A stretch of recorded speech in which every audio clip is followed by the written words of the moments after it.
vedare tinokuchingamidzai zvekare kune chimwe chirongwa pano paZim Facebook Secrets and Confessions. Tadzoka zvekare nemamwe mamessages. Regai tibva tapinda mumamessages edu atadzoka takakubatirai. Message yedu yekutanga yakamira sekudai so: hanzi makadi zvenyu mukoma, ndinokumbirawo kuti munge muchindiposterawo nyaya yangu makavikawo chitupa changu. Ini mukoma ndinoda kureurura kuti pari zvino ndine maboyfriends anokwana kuita 7 avo handiri kudanana nawo at the same time. Inini ndiri mudzimai uye zvekare ndine makore 31 years ekuberekwa. So kuti ndinge ndichizosvika pakuita maboyfriends avo anokwana kuita 7 zvakaitika ndezvekudai so ndakamanikidzwawo kuti ndinge ndichipinda mumarriage naamai vangu apo pandainge ndichiri ne18 years because vabereki vangu vainge vakumbirwa nemamwe maelders because ndakazoroorwa nemwana waelder, saka ndainge ndisingambomudi zvachose. Saka to my parents this was more like a financial transaction because kubva ipapo kusvika pari zvino ndikangoti our family, that was when we started living a comfortable life. So ivo maelders ava ndo vakazotoendesa vanin'ina vangu kuchikoro, then this was after ndazochata nemwana wavo, but ndainge ndisina kana kumbogara ndakambomuda mwana wavo. So handizivi kuti ichave renhamo here kana kuti rakakonzeresa kuti ndisamuda kusvika pari zvino, ndisanzwa kana feeling paari. At that time ndainge ndine mumwe mukomana wangu wandainge ndichida, ainge ari mupraise and worship team and aigona kuimba sei, uye zvekare problem yainge iripo yange iri yekuti the level of suffering it was the same. Maybe that was why ndainge ndichimuda zvisingaiti, zvokuti vabereki vangu they could not even make sense of whenever I would tell them that ndainge ndisingadi kuroorwa nemwana waelder, even though vainge vari vanhu vainge vaine mari dzavo. So they could not understand what exactly was going on in my mind. But mukomana ashe ndakatongozviudza kuti moyo muti unomera paunoda. So mushure mekunge ndachata paya nemukomana uya takaramba tichingoita bonde kuzonosvika tichizonorambana. This was after ndazobetserwa mwana wangu number 2 and I suspect kuti my second born mwana uyo I don't think kuti ndewe murume wangu. I think kuti ndakazotomupiwa neboyfriend yangu, but iye akabva achizororawo and I felt as if he had betrayed me. Pandakanzwa zvichinzi ainge aroora ndakarwadziwa mukoma, ndakachema, ndaiti ndakarara nemurume wangu, ndaifuratira murume wangu paya, ndobva ndatarisa kana kumadziro, ndobva ndatanga kuyeredza misodzi ndichingochema. Apa iye ainge asingatombozvizivi kuti mukadzi atori busy ari kutochemera ex yake. Mukoma mushure mekunge ndaona kuti zveshuwa munhu uyu ava kutoda kutonochata, I could not even attend the wedding.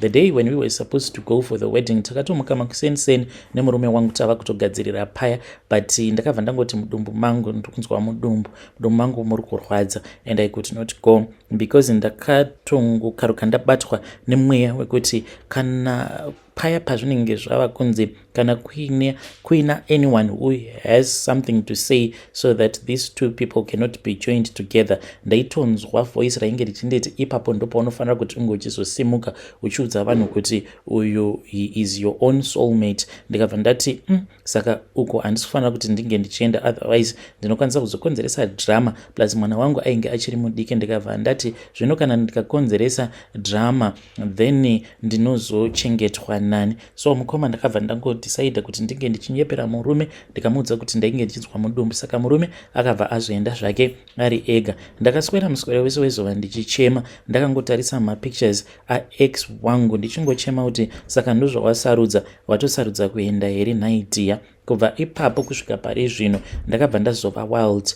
Ndichizonoita wild ndainge ndava kuzama kumuburitsa mupfungwa, saka ndakabva ndati it is far much better kuti ndinge ndichitsvaka chimwe chikomba. Mukuzonotsvaka chimwe chikomba I then chose a man outside from the church, munhu asinawo mamorals zvake. Mukoma akandibhilivhisa, ndikabhilivha kuti zvechokwadi this was going to be my own personal partner. But ndakabva ndazoti one day ndivete naye, apa ndainge ndatobvuma kuti tinge tichirara tose pasina kushandisirana dziviriro. Ndava kutomutrusta paya, then ndikabva ndaona mamessages akapinda ainge achitobva kuno mumwe musikana, ndikati maybe wanikwe atori nevamwe vakawanda. zvinova zviri zvinhu zvekuti zvakabva zvazondirwadza kusvika pakadzikadzika pemwoyo. Mukomana Ashi, mushure mekunge ndarwadziswa ndopandakabva ndati muboyfriend number 2 kuzonosvika ndichizonopinda muboyfriend number 7 as a way of protecting my heart, because ndinoziva kuti vari 7 and nemurume wangu wechi8 hapana pandingambonzi ndaita heartbreak, because kana ndikaboyekana neuyu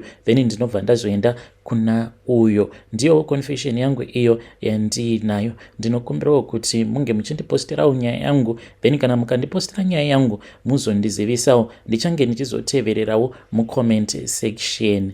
Vedare ndo message iyo yandakatumidzirwa ichibva kuna vanzvadzi vedu. Ngatizame kuti tinge tichitaura navo mucomment section. Hey, pakaipa, tell me what you think in the comment section, kuti zvavari kuita zviri right here, kuti nekuda kwekuti vakamanikidzwa kuroorwa nepartner yavasingadi ndokusaka vachihurira murume wacho iye 7 here akomana 7.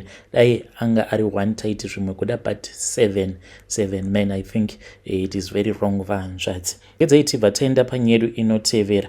Nyedu inotevera yakamira sekudai. Hanzi makadi zvenyomukoma, ndinokumbirawo kuti munge muchindiposterawo nyaya yanguwo makaviga chitupa changu. Inini ndiri mudzimai uye zvekare ndine makore 59 years ekuberekwa. Ndinorangarira kuti mainge muri mugore ra2016 mwana wangu apo paakaroora. Saka muroora uyu handina kana kumbogara ndakamufarira. Previous to this ndainge ndisina kumbogara ndakaendawo mung'anga kana mumaprofita. Ndaitovawo ndiri munhu wekuti ndaitofarirawo kunamata ndichiverenga bhaibheri pamba pangu pachitouyawo vanhu vainge vachiita zvemabible study. So mukwama mushure mekunge mwana wangu aroora musikana wake, vakazoti vava kugara paya, kwekugara vainge vasina. Ndozvimwe zvezvinhu zvakandibhowa, because ndakamuudza kuti wadi wamboshanda. Hazviitika kuti the first month apo pawawana basa nawo wava kutotizirwa, ko isuwo tichadya mari yako rini? Plus munhu tanga wambounganidzawo, at least ukaunganidzawo kamari obva wotsvakawo pako pekugara, then mukadzi obva achizouya, kwete kuti unoti uchiri kugara pamba pangu wava kuda kutounza mukadzi.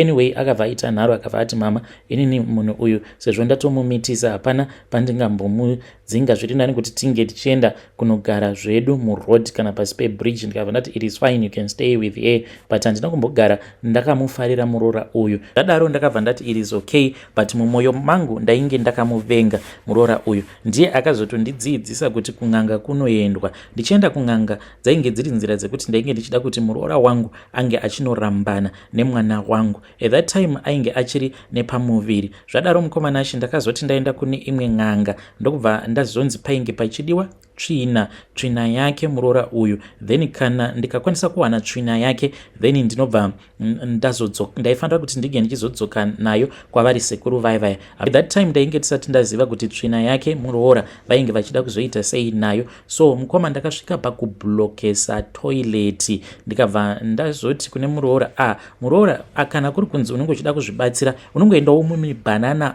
umo tichiri takamirira kuti maplamba ange achiuya. Mukomana Ashi ndakazotaimira one day dzainge dziri kuma6:30 ndakamuona muroora achitora tishu. Ndikabva ndaziva kuti munhu ainge ava kuenda kunozvibatsira. Ndiye uyo akabva azofamba achienda kwainge kuine mibhanana ndokubva azoenda kuya akabva azonozvibetsera. Iniwo mukoma ndokubva ndatorawo rangu tishu.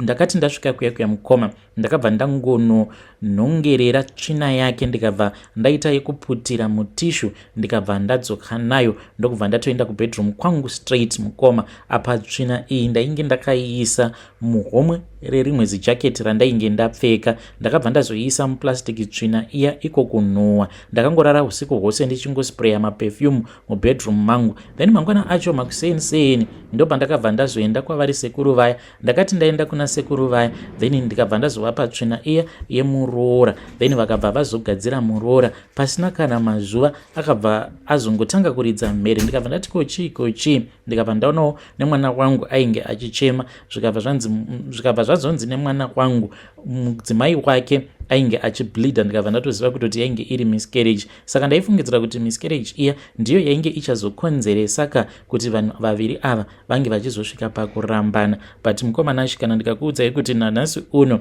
vanhu ava vachiri vaviri. Muroora wangu uyu ndakamuita sengomwa, but wangu mwana akabva achizoita zvake vana vaviri vemusango, but nemukadzi vachigere vose.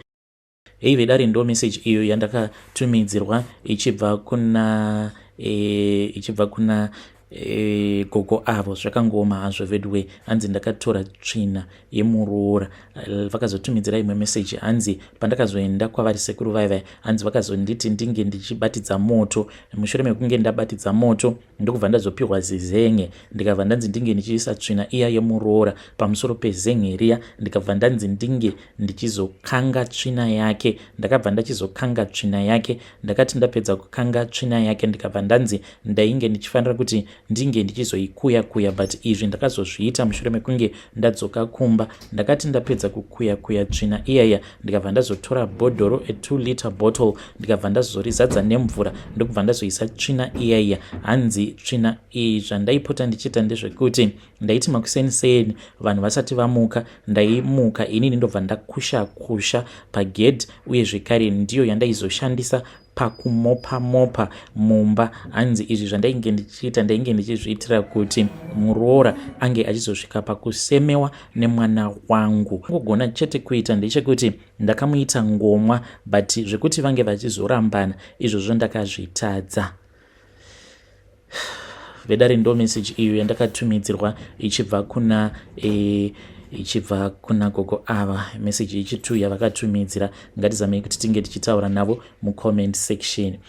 Zvakangoma hazvo vedwe. Rekedzaiti vataenda panyedu inotevera. Nyedu inotevera yakamira sekudai. Hanzi makadi zvenyu mukoma, ndinokumbirawo kuti munge muchindiposterawo nyaya yanguwo makaviga chitupa changu. Mukomana ndauyawo pano ndiine confession yangu iyo yandiinayo. Hei mukoma, sisi vangu ivo vanoitawo zvekubika, but each and every morning tinototi tinge tichimuka kana kuri kunzi musi wacho kana vachitya kufamba vari voga. Let's say kana zvichinzi banguru vanenge vasipo, saka ivo banguru vanoita zvekudriva matrack, but sisi manje vane karestaurant kavo nice mukoma muHarare. Ndisingadi hangu kutaura kunzvimbo uko kune karestaurant kacho, but hey, kari very classy mukoma. So every morning idzi ndo mhiko dzavo dzavanoita. Kuti ndige ndichizosvika pakuziva kuti ndo mhiko dzavo, vakanditi uya kuno. So ndainge ndiri kuSouth Africa uko zvinhu zvainge zvakaoma, vakabva vanditi uya kuno, vakabva vanditi mari yauri kupiwa ikoko nemurungu wako ukauya kuno kundinenge ndichikupa. Ende zvechokwadi mukoma, ndakabva ndadzoka zvangu kuZim. Saka one day sisi ndakazovaona vainge vachibuda pamba, vainge vakabata plate yainge iine sadza. Ndikabva ndazoti nhai sisi ko muri kuendepi? Ndakabva ndanopindawo mumotikari ndokubva vadhiraivha mukoma, tichibva kuno kwatigere takadhiraivha mukoma for nearly 45 minutes kuzonosvika tichinosvika kumakuva ekumbudzi. Takabva tazopinda mumakuva ndokubva tatanga kufamba. Then sisi vangu vakabva vazonoigadzika plate iya yainge iine sadza pamusoro peguva, vakabva vapfugama, vakabva vaombera, ndokubva vazosimuka paya, vakabva vazongoita kungokutura sadza riya nenyama, vakabva vatora plate ndokubva tatanga kufamba tichidzokera kumotikari. Ipapo ndakatya kana kuvabvunza, ndopavakabva vazondiudza kuti pavakatanga restaurant yavo nabanguru, hanzi banguru vakabva vazoya neimwe n'anga iyo yavakabva nayo kuZambia. Saka n'anga iyi ndo yakabva yazovagadzirira zvinhu zvavo kuti zvinge zvichizofamba kurestaurant kwavo, vange vachikwanisa kuzoita mari. Saka vakabva vazonzi vaifanira kuti each and every morning mhiko dzavo ndedzekuti vanomuka makuseni. Ivo vakandiudza kuti vanomuka makuseni zvekuma3 vobva vatanga kubika. Mushure mekunge vapedza kubika, vanofanira kuti vange vachizotora chikafu ichocho vobva vazoenda, vobva vazonochisiya pamusoro peguva. So hanzi izvi ndo zvinozokonzeresa kuti vanhu vange vachizoya kurestaurant kwavo. Mukoma, kurestaurant kwasisi vangu kunotengwa mazvinzwa, kuti ndidzowo mhiko dzavo idzodzo dzavanototevedzera. Hey, vedare ndo message iyo yandakatumidzirwa ichibva kuna vanzvadzi vedu avo. Ngatizamei kuti tinge tichitaura navo vanzvadzi vedu avo mucomment section. Strange things indeed. hey, they do happen in this world. Pakaipa kani pakaipa. Regedzei tibva taenda panyaya yedu inotevera. Nyaya yedu inotevera yakamira sekudai. Hanzi makadi zvenyu mukoma, ndinokumbirawo kuti munge muchindiposterawo nyaya yangu makavigawo chitupa changu. So ndakatanga kupfimbwawo navatezvara vangu kubva muna January. So nemurume wangu for the first time takaendawo kumusha mainge muri muna December. Handiri kukunyeperai, murume wangu vabereki vake vane mari zvekuti pose apa ndainge ndisingatozivi kutoti ndainge ndichigara nemwana wevanhu vane mari dzakawanda kudaro. Takazoti taenda kumusha muna December, ndakafara paya ndokubva ndatoruurwa. Mukomanashi ndakaruurwa nemari iyo inokwana kuita $9,000 cash, even though asina hake kuzopedzisa zvimwe zvaainge achiita, ainge achida kupedzisa on that day. Mukomanashi then tikabva tazombogara kumba kwevabereki vake. So takazodzoka kunoku, so ivo vakabva vazotora mafone numbers angu, ende chandakatanga kuona ndechekuti ndaiti kana ndikaisa mastatus ndivo vaitanga kuvhura mastatus, then vobva vazokomenta. Samba kwenguva ndopa vakabva vazotanga kunditumidzira manovel. Saka vakatanga vachinditumidzira manovel ari normal, but vakabva vazotanga kunditumidzira manovels aya anenge aine maerotic stories. Saka mukomanashi nyaya iripo ndiyo yekuti vatezvara vangu ivo vari kunditi muroora, iwewe ndikuda kuti unge uchizoita bonde neni. Hanzi kana ukaita bonde neni even ka1 ndokuda kuti ndinge ndichizokupa mari. Saka sofa ndakavabvunza kuti nai baba, mukuti muda kuti ndikaita bonde nemi mobva mazondipa mari, muchandipa mari iko? Vakabva vati iwewe yaunenge uchinzwa kuda, but pari zvino mari yandinokwanisa kukupa, ndinokwanisa kukupa $12,000 kana tikaspenda the night tiri tose. Zvinove dare mari iyo yandiri kunzi ndoda kupiwa navatezvara vangu imari yakawanda, ende kana ndichitarisawo kumhuri kwandinobva, mari iyo yomukoma imari yekuti kana ndikaipa amai vangu vanokwanisa kutotangawo ka project. Ndine imwe hanzvadzi yangu iri kutambura, iri kuzimu uko. Saka ndikutokalkuleta kuti zvimwe kuda kana ndikapiwa mari iyoyo, then at least tikatanga chiproject, hanzvadzi yanguwo inobva yatanga kuraramawo kaupenyu kanenge kari nani. Saka ndikudawo kuti mhuri yeZimbabwe inge ichindi batsirawo, ndichange ndichizotevererawo mucomment section. Please ndibatsireiwo, ndodiniko, ndorara navo vatezvara vangu here kana kuti ndoramba imarika iyi?